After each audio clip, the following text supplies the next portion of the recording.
Hello everyone, आप सभी लोगों का एक बार फिर से आपके अपने यूट्यूब चैनल में स्वागत है। दोस्तों, आज के इस वीडियो में हम लोग डिस्कस करने वाले हैं शक्ति पंप इंडिया लिमिटेड के बारे में। देखिए, शक्ति पंप आपको पता होगा काफ़ी इंपॉर्टेंट कंपनी है। सोलर पंप के पर्सपेक्टिव से अगर आप देखेंगे तो काफ़ी इंपॉर्टेंट कंपनी ये हो जाती है। और आज का दिन जो है यानी कि 1 अगस्त 2025 जो है कंपनी के लिए काफ़ी इंपॉर्टेंट होने वाला था, क्योंकि आज जो है कंपनी अपने फाइनेंशियल ईयर 26 का जो है ना, जो पहला क्वार्टर है यानी कि Q1 का जो है कंपनी यहाँ पर रिजल्ट आपको अनाउंस करने वाली थी। तो आज देखेंगे कि कंपनी के जो नंबर्स आए हैं वो कैसे आए हैं, कंपनी के रेवेन्यू में हमको कैसा ग्रोथ देखने को मिला है, कंपनी के प्रॉफिट में हमको कैसा ग्रोथ देखने को मिला है। साथ ही साथ जो सबसे ज़्यादा इंपॉर्टेंट है, जो शक्ति पंप के केस में मैं हमेशा बोलता हूँ कि कंपनी का आपको ऑपरेटिंग प्रॉफिट मार्जिन आपको कंटिन्यूसली ट्रैक करना है। रीज़न क्या है ना कि कंपनी लगातार आपको कंसिस्टेंट बेसिस में जो है बैकवर्ड इंटीग्रेशन कर रही है। और जब कभी भी कंपनी कंटिन्यूसली बेसिस में अगर आपको बैकवर्ड इंटीग्रेशन करती है ना, तो उससे जो ऑपरेटिंग प्रॉफिट मार्जिन है ना, उसमें हमको शानदार ग्रोथ देखने को मिलता है।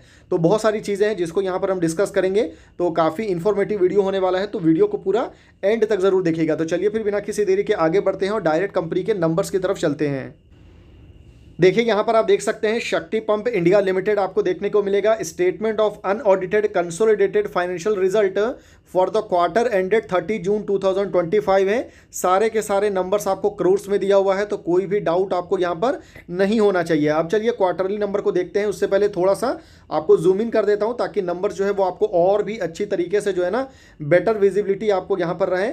तो नंबर अच्छी क्वालिटी में लिखा गया है, बेसिकली इसमें पेज की क्वालिटी अच्छी है। तो यहाँ पर आप देख सकते हैं ये आपको Q1 के नंबर है, ये आपको लास्ट ईयर का Q4 है। और अगर आप देखेंगे तो ये आपको लास्ट ईयर का जो है ना, ये आपको क्या देखने को मिलेगा, तो Q1 है। तो ईयर ऑन ईयर बेसिस में देखना है तो आप इस तरीके से कंपनी को कंपेयर करेंगे, और क्वार्टर ऑन क्वार्टर में देखना है तो आपको इस तरीके से कंपनी के जो नंबर्स हैं उसको यहाँ पर कंपेयर करना है। तो चलिए सबसे पहले देखते हैं कि कंपनी का जो रेवेन्यू है, रेवेन्यू फ्रॉम ऑपरेशन और अदर इनकम दोनों को जोड़ करके जो टोटल इनकम निकल के आ रहा है ना, वो कितना है। तो इसमें अगर आप देखेंगे ना, तो इस वाले क्वार्टर में, लेटेस्ट क्वार्टर में कंपनी ने 625 करोड़ का रेवेन्यू कंपनी ने जनरेट किया है। वहीं लास्ट क्वार्टर में कंपनी का जो रेवेन्यू था वो 570 करोड़ था। तो यानी कि ईयर ऑन ईयर बेसिस में अगर आप देखेंगे तो कंपनी के रेवेन्यू में हमको ग्रोथ देखने को मिला है। और सीधा सीधा ये जो ग्रोथ है ना, वो आप बोल सकते हैं कि 55 करोड़ का जो है ईयर ऑन ईयर बेसिस में कंपनी ने अपने रेवेन्यू में ग्रोथ दिखाया है। बहुत ज़्यादा शानदार ग्रोथ नहीं है, बहुत बुरा भी नहीं है, डिसेंट ग्रोथ आप बोल सकते हैं। हालांकि क्वार्टर ऑन क्वार्टर बेसिस में अगर आप देखेंगे तो यहाँ पर आपको डिक्लाइन देखने को मिलेगा, मतलब आपको 40 करोड़ के आसपास का डिक्लाइन है, 40-45 करोड़।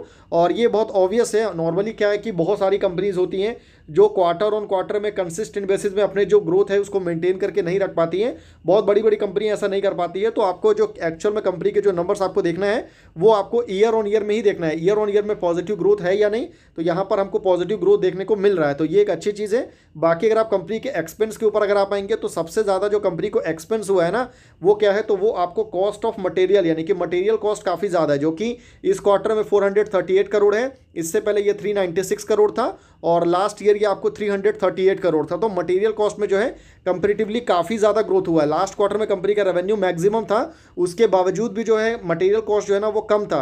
तो ये एक बड़ा रीज़न हो सकता है जिसकी वजह से कंपनी का जो प्रॉफिट है वो आपको सफ़र कर सकता है। ठीक है, बाकी अगर आप सैलरी वगैरह देखेंगे तो बढ़ा है 23 करोड़ से 27 करोड़ पे 29 करोड़। फाइनेंस कॉस्ट देखेंगे तो 8 करोड़ 9 करोड़ पर आपको 12 करोड़। बाकी डेप्रिसिएशन जो है वो भी आपको मैक्सिमम देखने को मिल रहा है। अदर एक्सपेंसेस देखेंगे तो ये अच्छी बात है कि अदर एक्सपेंस कंपनी का इस क्वार्टर में सबसे कम है as compare to previous quarter और लास्ट ईयर के क्वार्टर से। तो जब आप सारे एक्सपेंस को कैलकुलेट कर देंगे ना, तो जो टोटल एक्सपेंस निकल के आएगा वो यहाँ पर 494 करोड़ है। लास्ट क्वार्टर में काफ़ी ज़्यादा था, 590 करोड़। उससे पहले आपको 444 करोड़ यानी कि 444 करोड़ देखने को मिला था। तो रेवेन्यू में से जब आप एक्सपेंस को माइनस कर देंगे तो हमको प्रॉफिट निकल के आएगा। प्रॉफिट बिफोर टैक्स कितना है, प्रॉफिट बिफोर टैक्स पीबीटी, तो 129 करोड़ यानी कि 130 करोड़ आप बोल सकते हैं। लास्ट क्वार्टर में 150 करोड़ था, लास्ट ईयर ये आपको 125 करोड़ था। यानी कि ईयर ऑन ईयर बेसिस में कंपनी का जो प्रॉफिट है, प्रॉफिट बिफोर टैक्स, उसमें 4 करोड़ का एक डिसेंट ग्रोथ है। वहीं अगर आप इसको ईयर क्वार्टर ऑन क्वार्टर में अगर आप कंपेयर करेंगे तो आपको 20 करोड़ का जो है ना अच्छा खासा डिक्लाइन यहाँ पर कंपनी के प्रॉफिट में आपको देखने को मिलेगा। क्योंकि कंपनी ने अच्छा खासा प्रॉफिट जनरेट किया है तो कंपनी को टैक्स भी पे करना होगा और गवर्नमेंट को कंपनी ने टैक्स पे भी किया है। आप देख सकते हैं 35 करोड़ का टैक्स है, 41 करोड़, 36 करोड़, टोटल टैक्स देखेंगे तो 32, 40 और 32। तो सारा टैक्स वगैरह कैलकुलेट करने के बाद में जो फाइनल प्रॉफिट आएगा, जिसको हम बोलते हैं नेट प्रॉफिट, जो कि लास्ट क्वार्टर में पहली बार हमको 100 करोड़ को क्रॉस होते हुए देखने को मिला था, वो वापस से इस क्वार्टर में घट करके 96 करोड़ पर आ चुका है। वहीं लास्ट ईयर में जो है 92 करोड़ का प्रॉफिट था। तो एक डिसेंट सा आपको 4 करोड़ का ग्रोथ आपको देखने को मिल रहा है। बाकी क्वार्टर ऑन क्वार्टर में आप देख सकते हैं 14 करोड़ का डिक्लाइन है कंपनी के नेट प्रॉफिट में।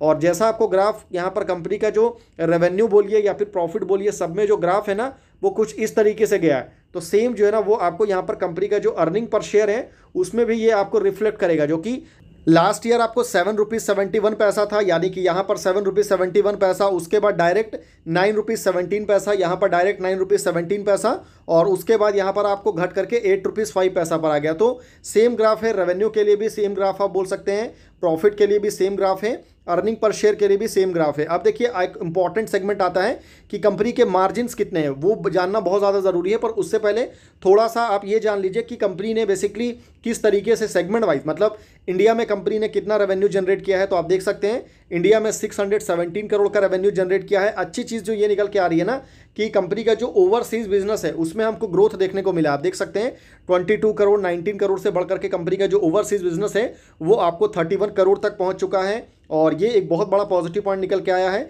सेगमेंट वाइज अगर आप देखेंगे तो इंडिया से जो है ना आपको 135 करोड़, ओवरसीज से आपको 3 करोड़ है। तो ये इस चीज़ को भी आप ध्यान में रख सकते हैं। अब चलिए मार्जिन की बात करते हैं।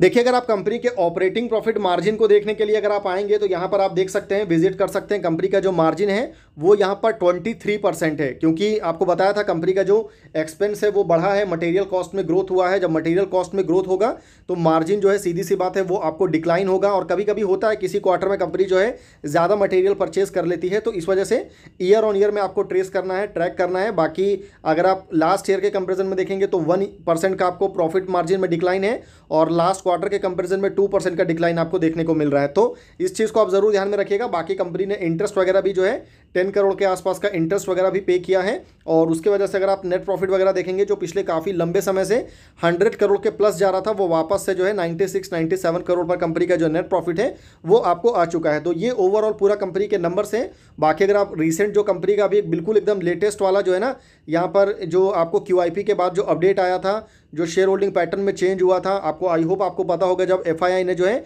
फ्रेश बाइंग यहाँ पर किया था, म्यूचुअल फंड ने भी जो है शानदार तरीके से बाइंग यहाँ पर किया था, और पब्लिक से भी होल्डिंग यहाँ पर डाइल्यूट किया गया है। और प्रमोटर ने ऑब्वियसली QIP के थ्रू जो है 292 करोड़ का फंड रेज किया था कंपनी ने। और वो फंड कंपनी कहाँ पर यूज़ करेगी, तो कंपनी को जो 113 एकर्स ऑफ लैंड जो आपको मध्य प्रदेश गवर्नमेंट की तरफ से जो कंपनी को मिला है ना, वो वहाँ पर कंपनी जो है सोलर मॉड्यूल प्लांट आपको लगाने वाली है। तो वहीं पर जो है कंपनी ये 292 करोड़ का QIP के थ्रू जो फंड रेज किया था उसको कंपनी यूज़ करेगी। तो ये एक इंपॉर्टेंट इन्फॉर्मेशन था जो हमने ऑलरेडी पास्ट के वीडियो में आपके साथ डिस्कस भी किया है। तो आई होप आपको सारा जो इन्फॉर्मेशन है वो पसंद आया होगा, वीडियो आपको इन्फॉर्मेटिव लगा होगा। वीडियो अगर आपको इन्फॉर्मेटिव लगा है तो आपको पता है क्या करना है, आपको वीडियो को लाइक करना है, चैनल को ज़्यादा से ज़्यादा सब्सक्राइब करना है, ताकि मैं आपके लिए आने वाले टाइम में और भी अच्छे और इन्फॉर्मेटिव वीडियोस बना करके ला सकूं। बाकी मेरी तरफ से किसी भी तरह का कोई भी बाई सेल या फिर होल्ड करने का रिकमेंडेशन नहीं है। इस चीज़ को आपको ध्यान रखना है। वीडियो सिर्फ आपको नॉलेज एंड एजुकेशन पर्पज से बनाया गया है।